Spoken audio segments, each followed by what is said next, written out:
महाराष्ट्र विधानसभा चुनाव में एनसीपी और कांग्रेस के सीट शेयरिंग की प्रक्रिया अंतिम दौर में है। इसकी बैठकें लगातार चल रही है। इस बारे में चर्चा करने के लिए खुद एनसीपी अध्यक्ष शरद पवार जी हमारे साथ है। पवार जी, जो चर्चा है वो किस दौर में है और अंतिम निर्णय कब तक आ जाएगा सीट शेयरिंग को लेकर? इस चर्चा में मैं सहभागी नहीं हूँ।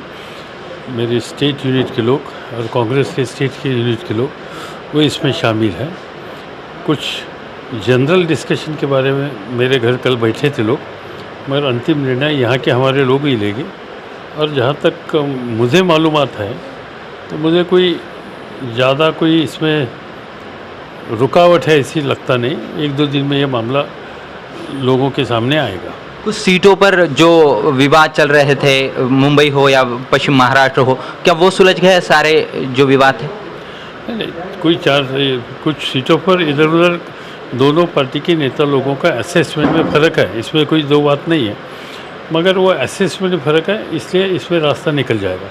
ये बीजेपी की जो तिरंगा यात्रा निकाली गई है उसको लेकर आपका क्या कहना है? मुझे कोई इसका रिस्पांस मिलेगा ऐसे लगता नहीं कि भाई भारतीय जनता पार्टी की लीडरशिप इस चुनाव में जो हारी, ये हार का जो दुख है इससे बाहर नहीं निकल रहे।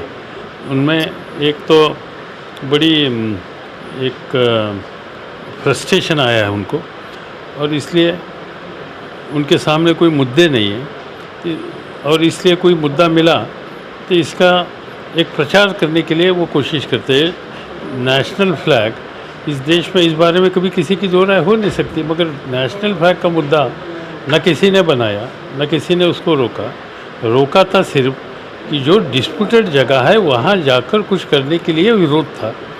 और इसलिए ये जो नाटक उन्होंने किया है, इस नाटक का स्वीकार मुझे लोग करते हैं, करेंगे ऐसे बिल्कुल लगता नहीं। विदर्भ का मुद्दा क्या कॉमन मैनिफेस्टो में आना चाहिए आने वाले विधानसभा चुनाव के लिए?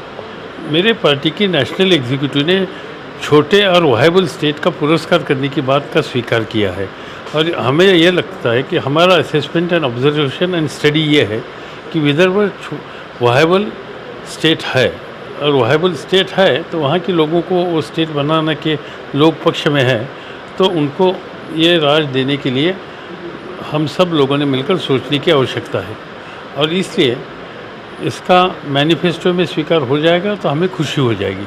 धन्यवाद पवार जी चर्चा के लिए। शरद पवार जी ने यह स्पष्ट कर दिया है कि आने वाले दिनों में विदर्भ का मुद्दा जो है वो कॉमन मैनिफेस्टो में आ सकता है।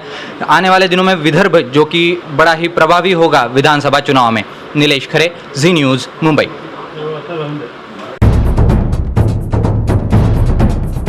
सह्याद्रीची उंची म्हणजे